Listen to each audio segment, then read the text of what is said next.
please. Thank you. Hi, all. It's Sunday. Oh my God. And those of you in the Bay Area, it's been quite a exciting Sunday. Whew. It's blowing out there. But we're here. We haven't lost power, so we can do this thing. So today we're going to play a slip jig called the 10 penny piece, not to be confused with the 10 penny bit, which is a different tune and a jig, not a slip jig. So just has a similar monetary value. Um, so I will do the same thing. I'm going to play it, listen to it by ear first, and then I'll put up the dots and we'll line by line it. And it's a simple tune, so we'll have plenty of time to explore together, which is I love to do on this tune because it provides such a nice open palette for opportunities to for variation and changes in phrasing. So um, slip jigs. If you're new to slip jigs, it whereas a regular jig, also known as a double jig or just a jig, is 1 2 3 2 2 3 1 2 3 2 2 3, like with the tune we did yesterday, like dum doodly 1 2 3 2 2 3 1 2 3 2 2 3 whoopity dum. A slip jig has an extra jiglet, an extra 1 2 3. So we go 1 2 3 2 2 3 3 2 3 1 do do do 3 2 3 do do do do and this one's gonna go um, dum ba da doo da dee dum ba dee dum ba da doo da lee da doo ba da doo da lee da lee dum ba dee doo da lee da. So it makes for a very pleasant rolling melody, and the forms of slip jigs typically are very short. They're just 4 bar parts rather than 8 bar parts, but the bar is longer, right? So one da da doo dee da ba dee dum ba da doo dee dum. Right? That was 4 bars. Um, Written in 9/8 time. That's how the 3 sets of 3 are represented. It makes it sound much more complicated than it is if you haven't dealt with 9/8 before, but it's quite a rhythm that always takes you back around. So you have to resist the urge to square it off because it really never squares off. That's the thing that makes slip jigs so kind of beguiling and circular. It's always taking you back around. So let me play this for you first. Many of you may know it already. It's a tune I like to teach. It encapsulates the form so nicely. So I will play it a few times through, get the feeling of it.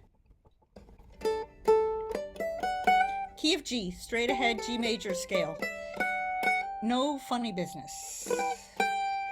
Oh, 1 2 3 2 2 3 3 2 3 1 2 3 2 2 3 3 2 3.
So my screen has been taken over by Zoom wants me to confirm my speaking language. It sounds like I've switched to a different language, it says.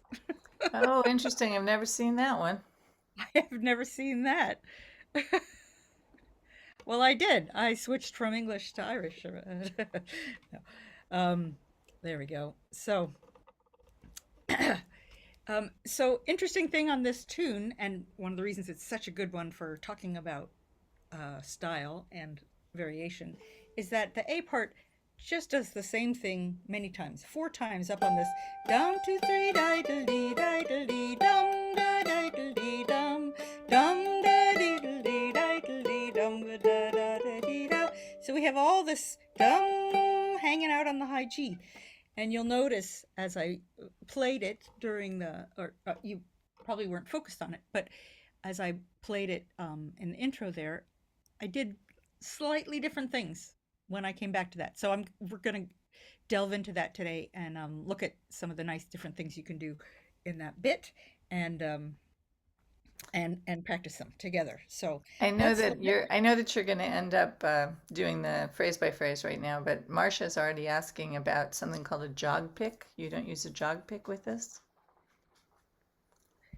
do you mean a jig pick? Is that a typo? Jig Possible. picking?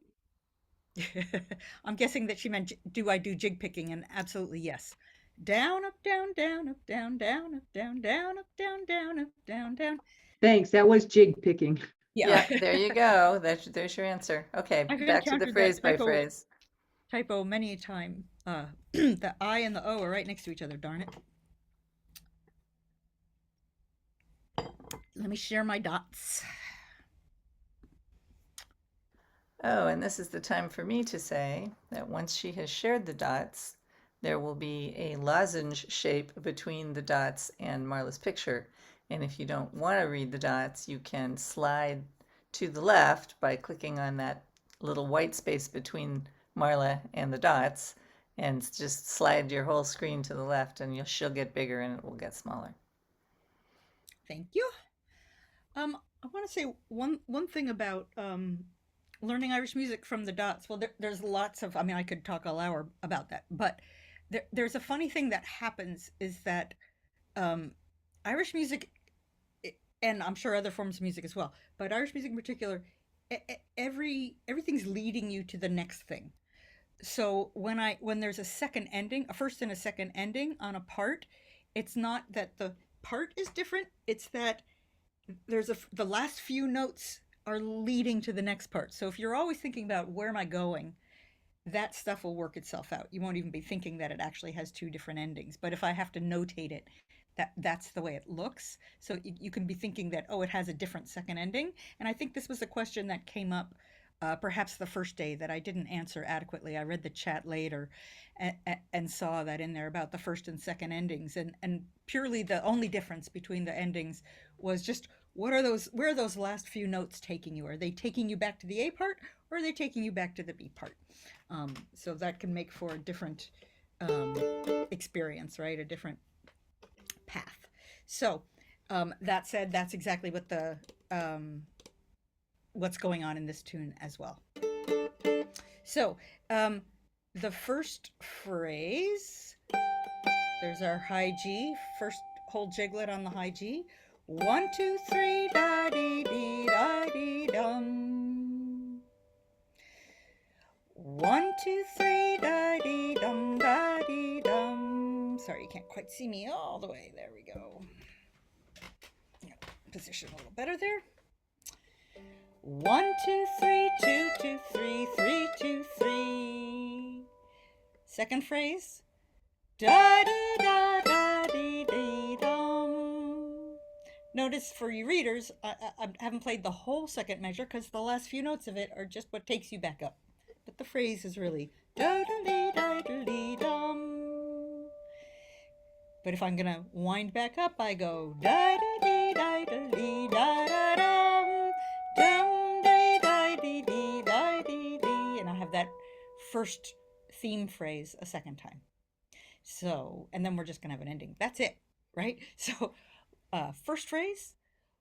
1, 2, 3, 2, 2, 3, 3, 2, 3. Second phrase.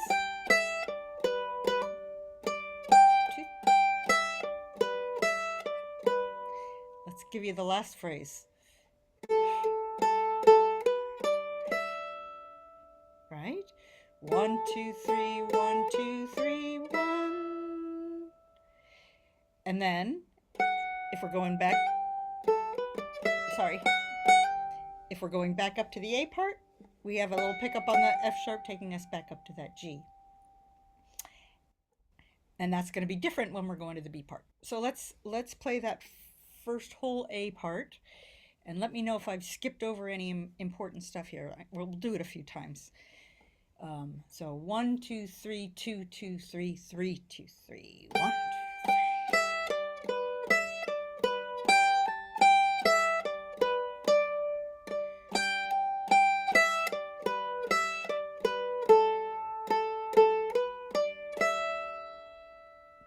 Let's do that a few times. 1, 2, 3, 2, 2, 3, 3, 2, 3.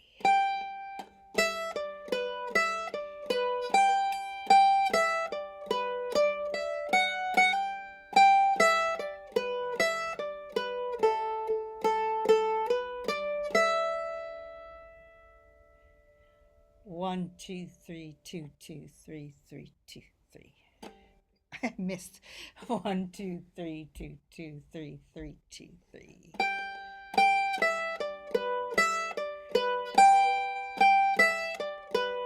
And back up.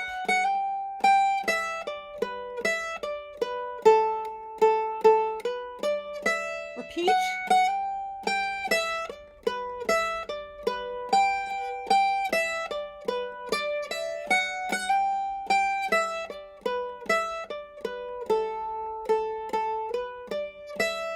And the second time we're going to come down for the B part to lead us to the B, where our B part's going to start on the B. How appropriate. So we're going to go dum, dee, doo, doo, doo, di, dee, dee, dum, to get to that B. So let's play the two A parts and then follow through to that B. That's going to be the first note of the second part. 1, 2, 3, 2, 2, 3, 3, 2, 3.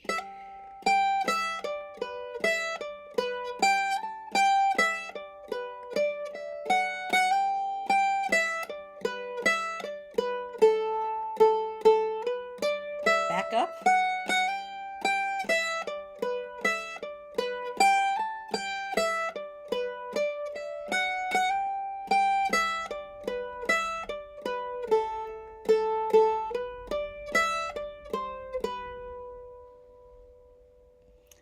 That much again. 1, 2, 3, 2, 2, 3, 3, 2, 3.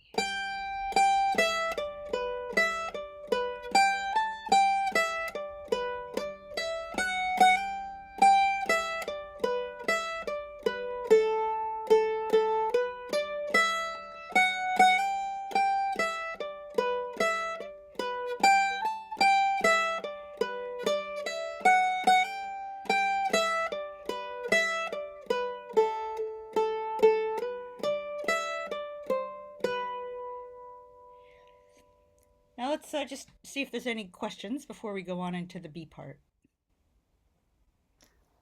No, I'm not seeing any, thank you. Alrighty. All right, the B part. The B part beautifully goes into this lovely E minor, right? And it's just all the same notes of the G scale, but the sort of tonal center darkens and shifts down to that beautiful E minor.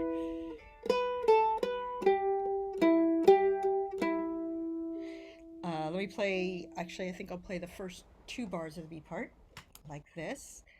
And 1, 2, 3, 2, 2, 3, 3, 2, 3. 1, 2, 3, 2, 2, 3, 3, 2, 3. That's the first phrase. 1, 2, 3, 2, 2, 3, 3, 2, 3.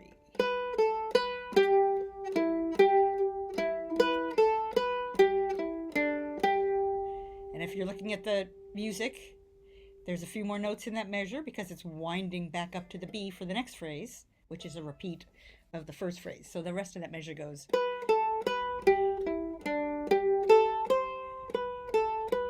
To take us back there.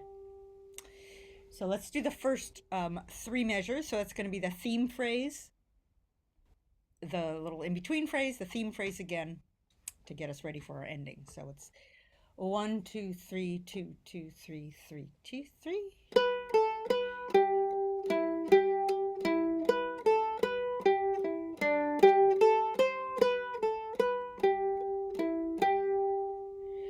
Now there's a slight difference here, actually, coming into our ending. So let me teach that. It goes the second two bars, last two bars of the part go.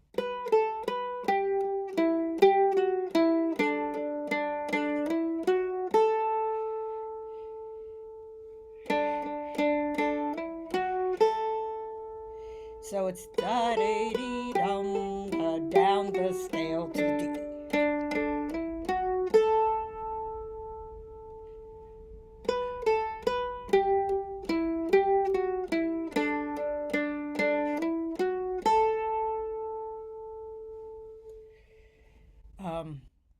And if we're going back to the B part, we're going to go to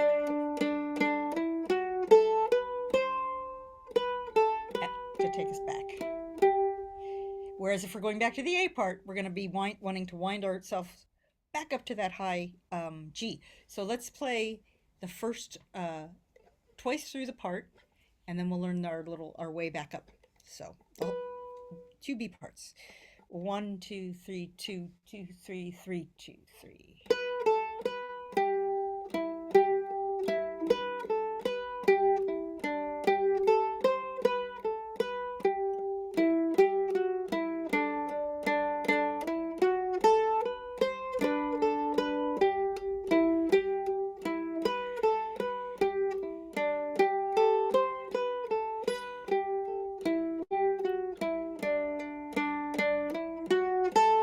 Whoops.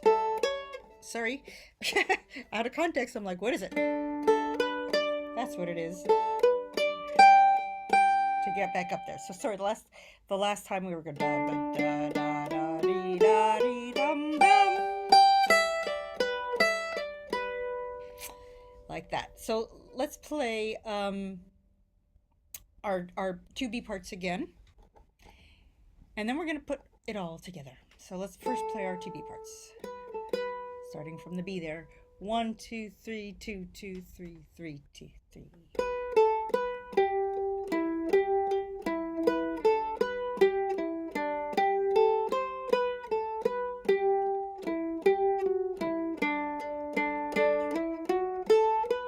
Second B.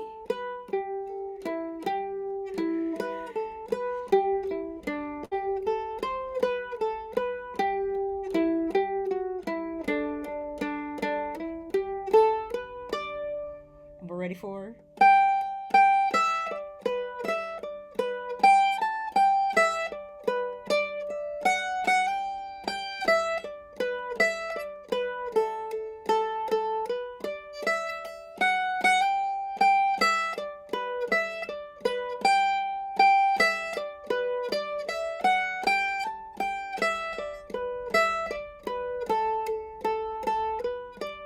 down to the B part.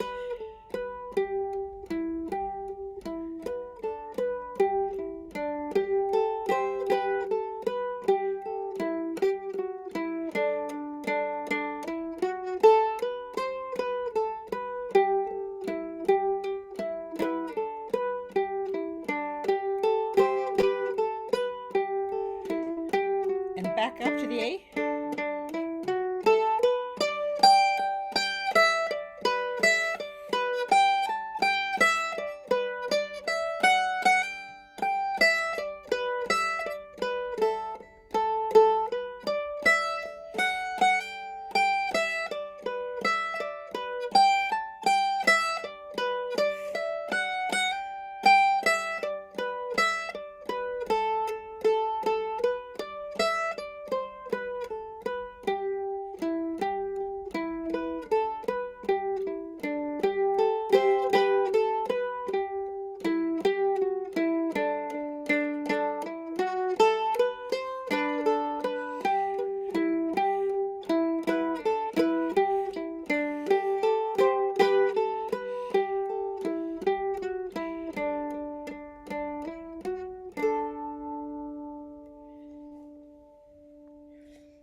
Notice I didn't play the last couple of notes of the second ending because I was ending. I wasn't going back up to the B part, right? I mean, back to the A part.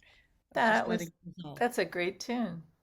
Isn't that a sweet tune? Yeah, it's a great tune. Okay, you have a couple questions. Renee would like to know about picking direction for the last note. I think it came in during the last note of A, but it could be that she wants to know about both of the turnarounds. Um, uh, Picking direction. I mean, you're always picking when, down, up, down, down, up, down, down, up, down, but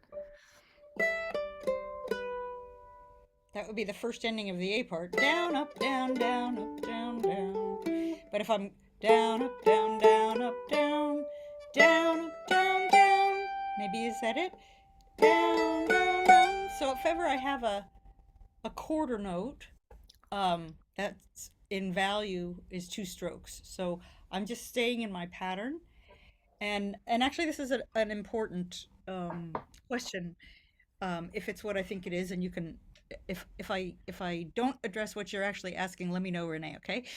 Um, I get asked a lot, if I've got a quarter eighth combination, should I go down up or should I go down down? Um, and my philosophy is down down because I just keep that jig engine going the whole time, and that yeah, and that gives me two advantages in the way I see it. One is that that pulse is maintaining underneath. There's never any question about when that note's going to land, because my hand is still going through the same motion. It's creating the rhythm, right? So there's no question, is it going to go da da as opposed to da da? Like if it won't come too soon because I've got a ghost up pick in there, right? The other, good. So that was the question, kind of. Yeah, great. The other advantage to keeping that moving in there is, what if I want to use change my phrasing, and rather than playing that quarter note, I want to play a run there. I want to add in another note during that run. So an example of that would be, um,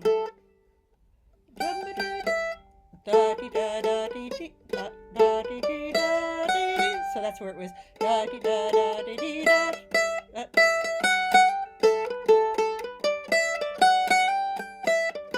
Right? So that time I just took that up pick and I put it on the D.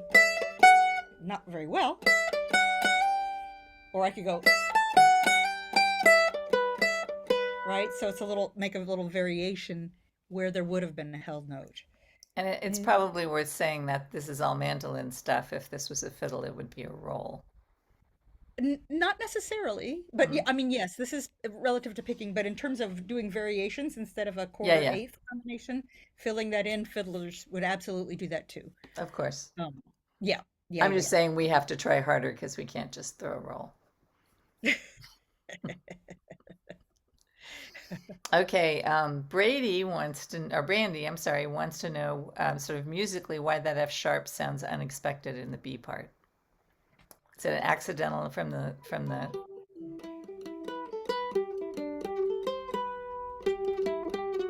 That one? Um, I think it's just because we've been, up until that moment, kind of pentatonic. We've been not fully articulating the scale. It's not actually an accidental. F sharp would be in the scale, but we haven't articulated that note in the scale yet. Have we in the A part? Well, so, yeah.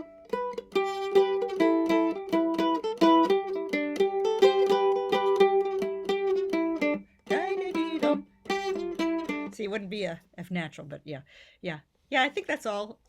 But it's in it. It is kind of like, oh, it's changing. It tells you it's changing now. Yeah, yeah. Cool. Nice observation. Yeah.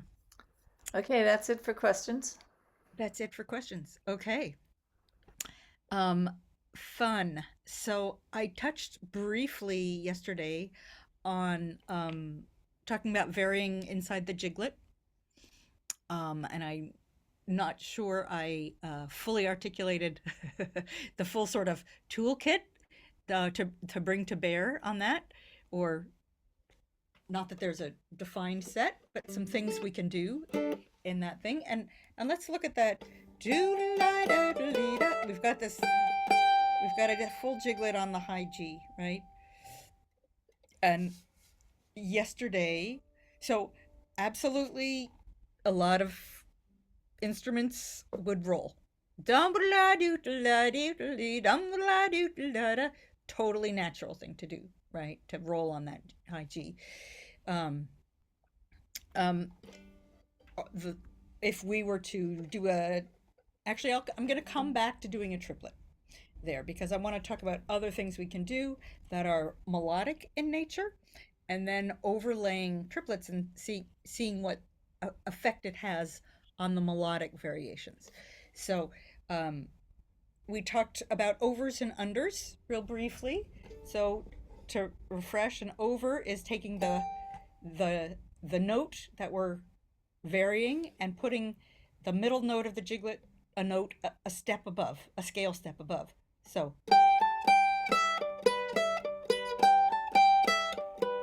and I sort of wrote that in the second measure in the transcription, but it doesn't have to be there on any of them. So let's just play the whole A part with an over on each of those.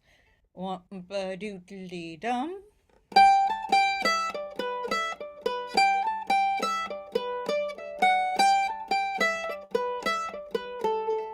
And again.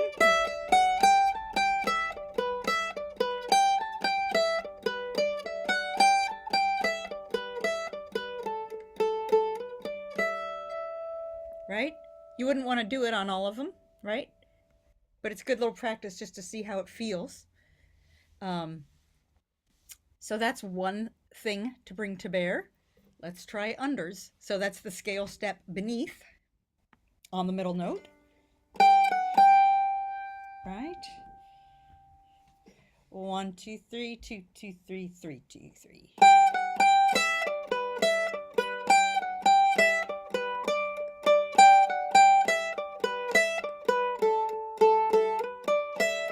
Under and under and.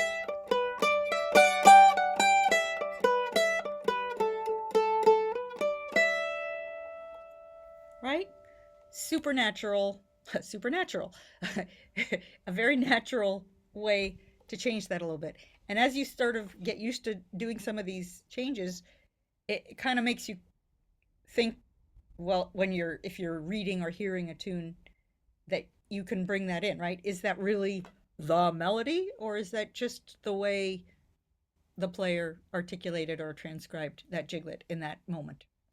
Um, so that's unders and overs. Now, we talked a little bit about delays, which would be to linger an extra note on a leading tone. Our leading tone in this case is that F sharp.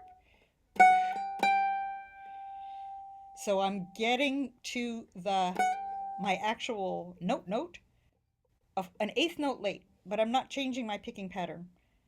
So it's down, up, down, da dee dee da dee da da da. Now that's a little awkward here because I'm coming from the B and I gotta bridge over, but just for the exercise of it, let's do it.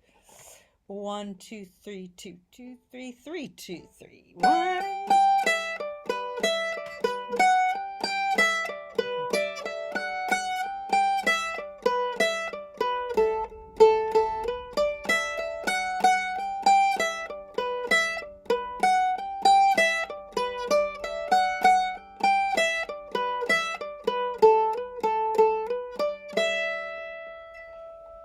Right? It's kind of an interesting one. It messes with your the rolling of the jig continues, but it's on the leading tone. The stress is now on the leading tone, so you don't get to the actual note until the unstressed next beat. Right, so it gives it a certain feeling of slitheriness, which is in contrast to, for those of you who are picking, the regularness of our picking. It's kind of playing with that, right? So those are, I call those delays. In classical music, apparently that is called a an unstressed appoggiatura. Did I say that right? Unaccented appoggiatura. I think unaccented appoggiatura. It's a good term, isn't it? um, yeah. So, but basically, we're just hanging on a leading tone, and and it's different from a hammer-on in that I'm still picking on everything. I'm not going, or I'm picking 1, 2, 3. It's falling a whole eighth note late right on my picking. But on that subject, hammering on a held note is another option there, right?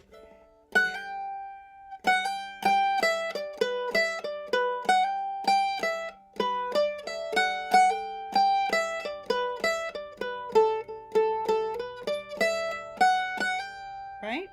So I'm not, I'm holding my G for a quarter note, done two, for 2 beats, 2 counts, I should say, and but I'm getting there just a little late. I'm coming from my F sharp.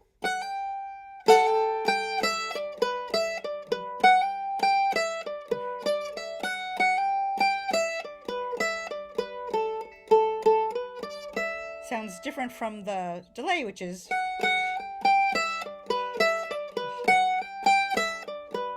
right, which is picked. Okay. So another thing would be rather than a step above or a step below, like the overs and unders, we can go a third over or a third under.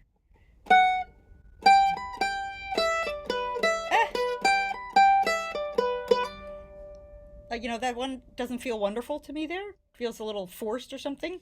Well, it's let's just do it for practice. So I'm using the high B, a third above. 1, 2, 3, 2, 2, 3, 3, 2, 3. I'm not hitting it well.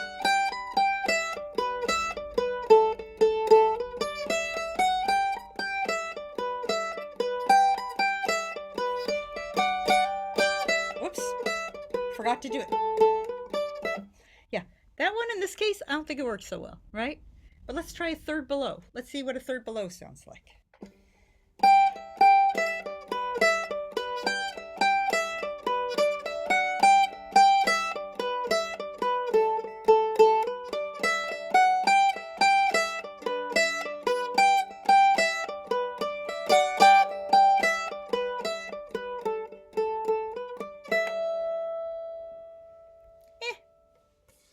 But it's a possibility. There are other places where that might work nicely, right?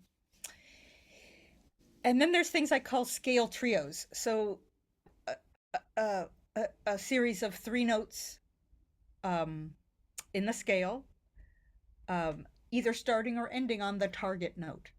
So if we end on the target note, those are our three scale notes leading to it. So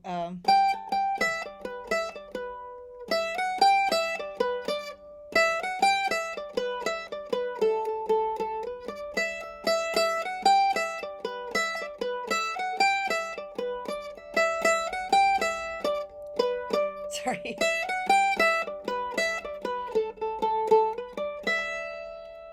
So you can see like one of those here and there I think works quite nicely. Da-dee-da-doo-la. Wouldn't start that way, but I might go dum dee dee doo doo dee doo doo da dee dee da dee dum, right? Make for a really nice little variation. I think that one works nicely. Let's try the same 3 notes, but in the other order. So instead of da dee dee, we can go from the note down. I don't know if this is going to work or not. Let's see. Dum, da, dee. Let's see. What is the actual?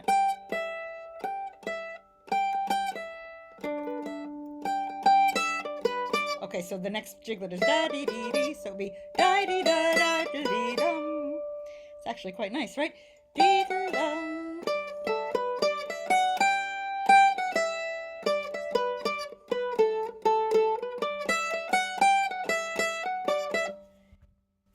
It's confusing me, right? This one is like taking me astray. I'm losing the melody if I use this one. So I'm going to skip that one, right?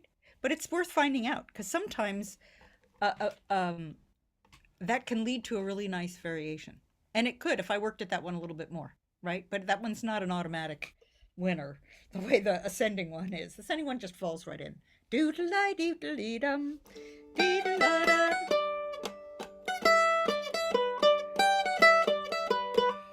There, it could work there. Dum. Right? And similarly, you can go up and down from a third up and a third down. And I can already guess that those are not going to be thrilling in this tune. But so that's a lot of things to work with, and we haven't even done a triplet yet, right? Or just a beautiful held note. Bum, ba-da-da-dee-da-lum.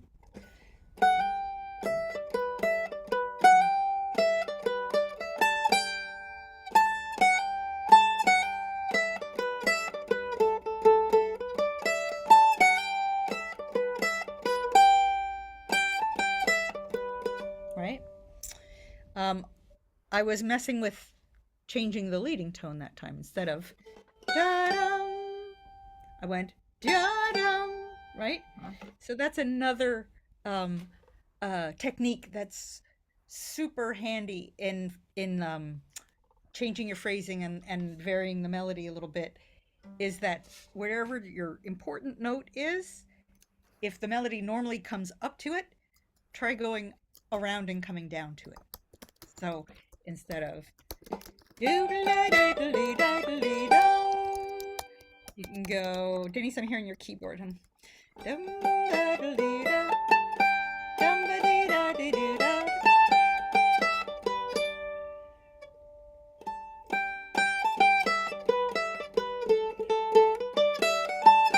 Especially when you're at a turnaround, right? I just finished the A part. Now I'm going to come around. Gives a lot of lift to come around from the other side, especially if it's a high note coming back down into the part. That's a lot of fun to do that. So, any questions before I start overlaying triplets on some of this? Yeah, there were a couple. Okay. So somebody noticed that they found something they liked in as you were modulating stuff, so that's cool. Brandy wants to know, do you only do this with jigs or would you do it with reels as well? That's a beautiful question. Yeah. Yeah. It's in everything. It's just that jigs are provide um an easy capsule to talk about that little jiglet thing. So if we just look inside the jiglet, what we can do. But that's not the only place to find variation, but it is what I like to refer to as a safe place, because people are often like, how do I know what's okay? You know, how far I can take it before I've left the acceptable boundaries. Um, and the boundaries are very ineffable, if you will, right? It's like, how do I find out where the boundaries are, right? So it's a place to start doing some variation in a very safe and contained container, if you will. But it's certainly not the only place, and it's not confined to jigs. Yeah, yeah, yeah. It's a great question. Is that it, Dennis? That's it for questions. Yeah, thank you. Alrighty. Let's put some triplets on top. So I mentioned yesterday that in the jigs, we've got triplets that fall on the one and triplets that fall on the two, right?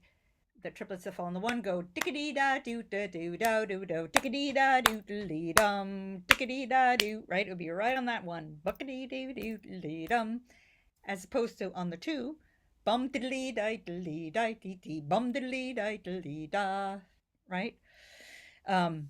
So let's do those just at a very simple level first, and then we're going to put them on top of some of those other ornaments and hear how those ornaments or those variations, see how they change when the triplets are laid on top in the ones or the two spots. So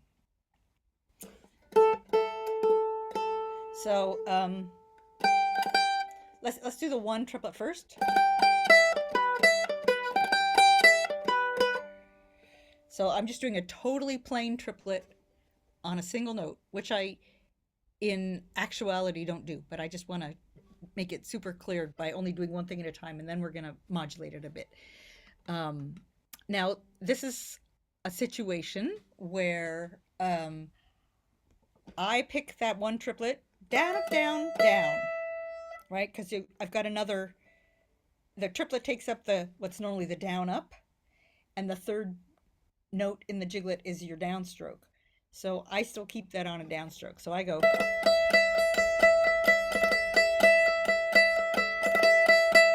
But some people will go down, down, up, down, down, down. I just find that very awkward for me. But I'm not going to be dogmatic to anybody else who wants to experiment to see which one of those works better for them. For me, that's just a downstroke, and that's just the way it is.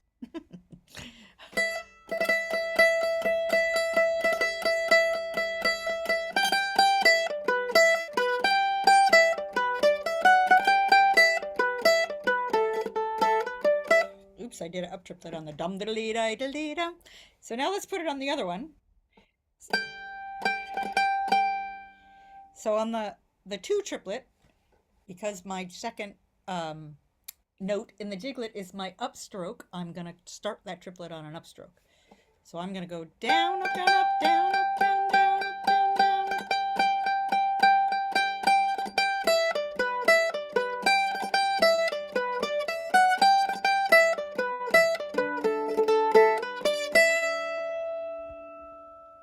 And also disclaimer, not everybody does them that way. Some people go down, down, up, down, down, up, down, right? But I like them on the upstroke because I think they have a lightness to them that comes through. And I mentioned those are the ones that sort of fall in with where the rolls would be placed. One one dum. And you might have noticed that on one of those I went.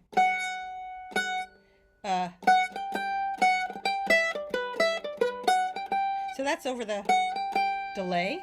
If I put it over a delay,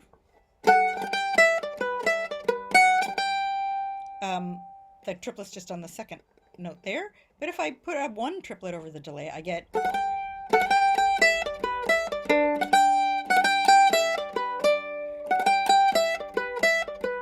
So they come out a little different, right? They bring out different aspects of the things you're doing. Let's look at over.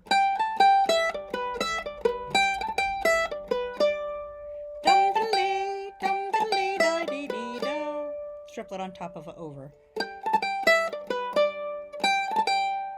That's an up triplet. Now if we do a down triplet on the one, we get. Right? So we get like a different ornament. As opposed to a two triplet.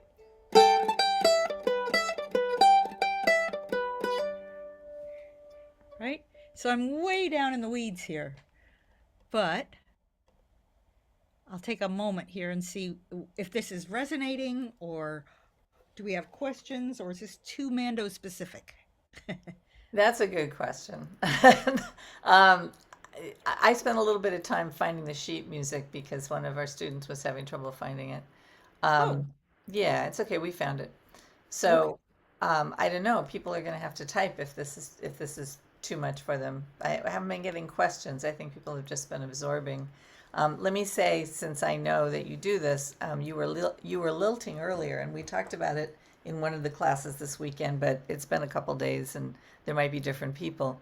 So that practice of sort of repeating it back to yourself and adding in the ornamentation that you think you want to hear is the way that you find those things, right? Yeah. Dum da la do da dee doo da la, or tickety da doo da la doo da dum, tickety da doo da dee dum. Dum diddly dee doo da doo da la, did not work so. Dum diddly doo da dee da dee doo da dee dee da. Dum Yeah. ba da doo da dee dum. DL wants to know about dampening, using dampening in your triplets, which he's Yeah. calling dirty triplets. Of course, you do that. Yeah, I never heard them called dirty triplets. But you just made one with your tongue. Dup, da, la, dum, right? Yeah. Yeah, yeah, yeah, absolutely. So remember when I said, showed the triplet up here, and I said I would never actually play it like that because I would modulate it in some way, and that is exactly right. I would be like,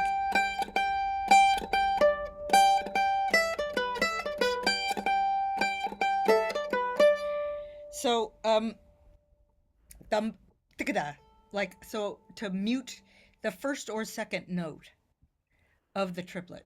Um, it doesn't matter if it's the first or second note. I could go way in the weeds and talk about when I tend to do one as opposed to the other, but that's after like years of like what's happening there. It really doesn't matter. Just throw a finger and see where it lands and see what happens.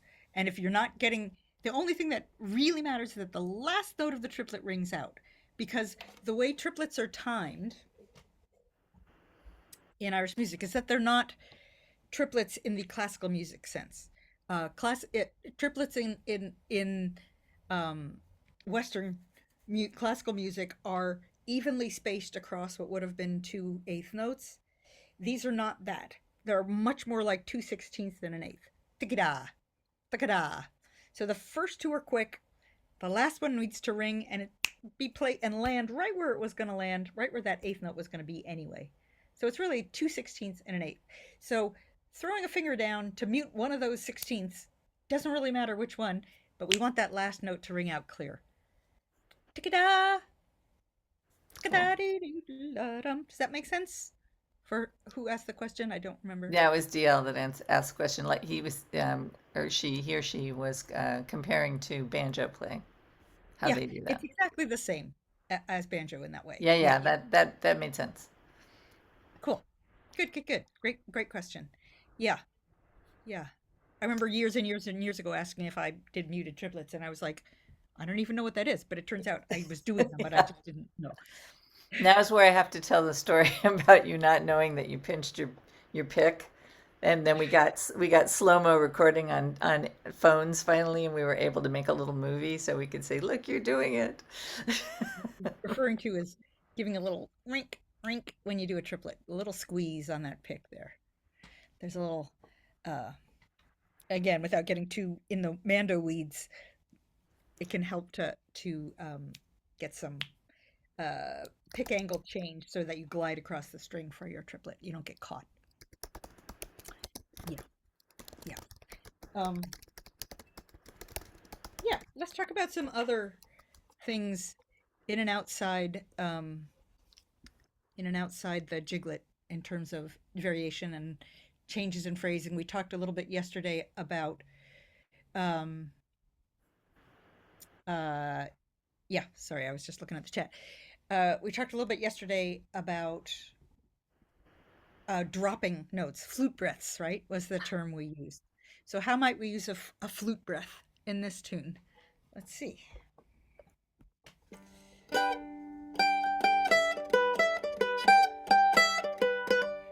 Right? You can just drop that middle note of the jiglet. Dump up. And the way I'm doing that is I'm letting go of the pressure on my high G there. I'm still focused on the high G, but that isn't the only place to Brandy's question. Yeah. Um, dump, dump, da, dump, da, da, dee, doo, doo. This is kind of an interesting technique because I'm not stopping anything here. It's purely a fingering hand change. Dump. So I get a little hop. And purely by cutting off the resonance of the note.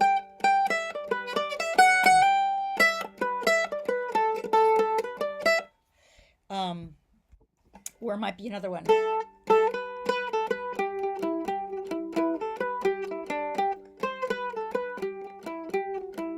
Right? So I went da dee dee dee da dum da dee dee dum dee dee dum da da da dum. I'm putting little breaths. I'm actually breathing when I'm stopping on the mandolin. So if you hear my voice and the mandolin together, we're breathing at the same time. So dee dum doo doo doo doo dee dee doo da dee da dee dum da da doo doo doo dee dum da da dee da dee dee dum da doo doo doo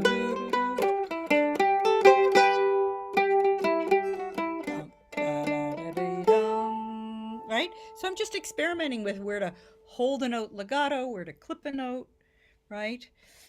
Same on the fiddle. Yeah, turn your right wrist slightly as if dialing a doorknob to this. Wow. Yeah, it's very specific, but it's cool. She's talking It about pick angle, but through the bow. Yeah, right. Cool. Good. So Brandy says is curious Perfect. if it wasn't just can you only play high G, but can you add notes in a triplet? Can you make it more ornate by changing the notes? Oh, absolutely. Yeah.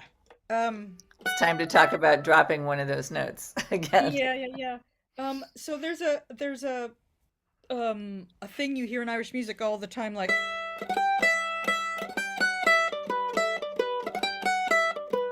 right, that kind of thing. So that's a running triplet. In this case, I'm using a E F G, right? And that's one note on each pick of the triplet. Um, uh, Different instruments do that all the time, whether it's, I'll use a fiddle as an example, whether they're bowed separately or whether they're slurred. Um, they're all over the place. And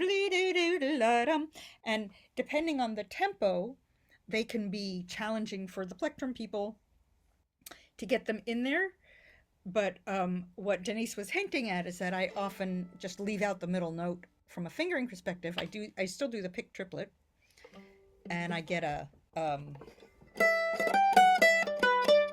instead of I get,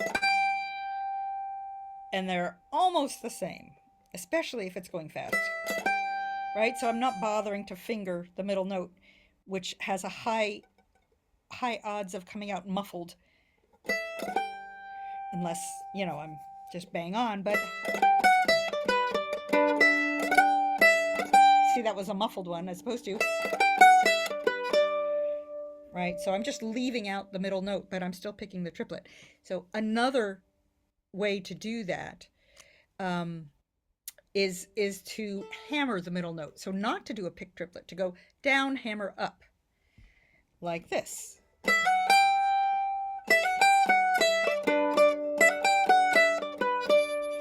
So that's just your normal eighth note picking,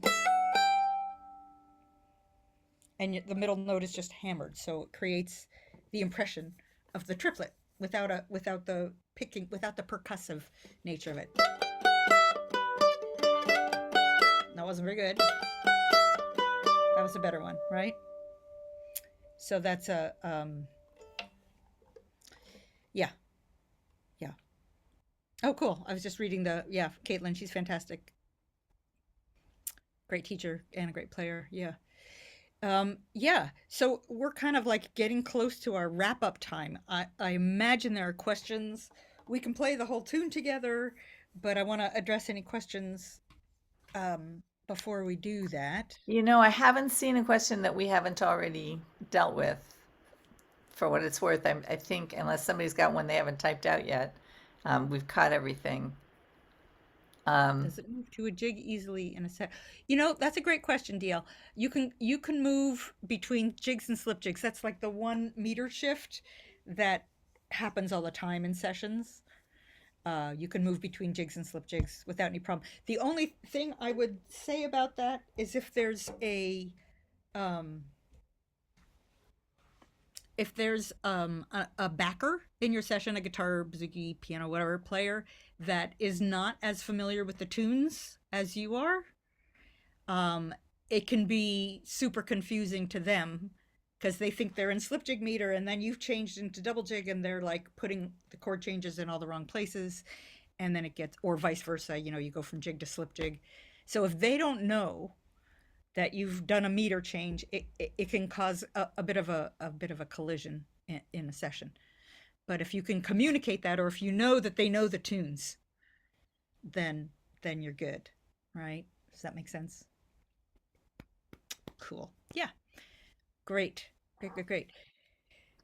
Should we play it? yeah, I think that's probably a good way to Yeah. work it out. And I'll just try. I'll do different stuff and see what happens. Great. I'm Right? going to put in some links to how to find you out in the world. Oh, thank you. Great.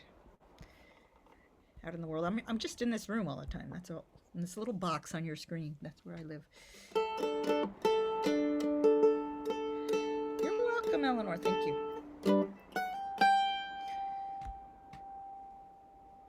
Oh, 1, 2, 3, 2, 2, 3, 3, 2, 3, 1, 2, 3, 2, 2, 3, 3, 2, 3.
more time.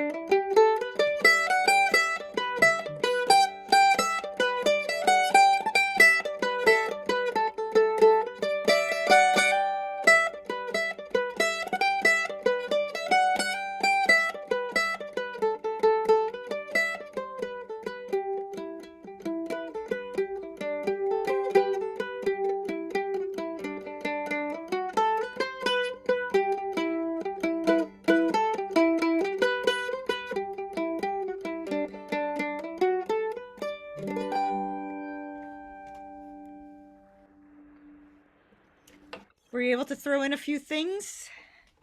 That was beautiful. Yay! You're getting lots Yay. of thanks.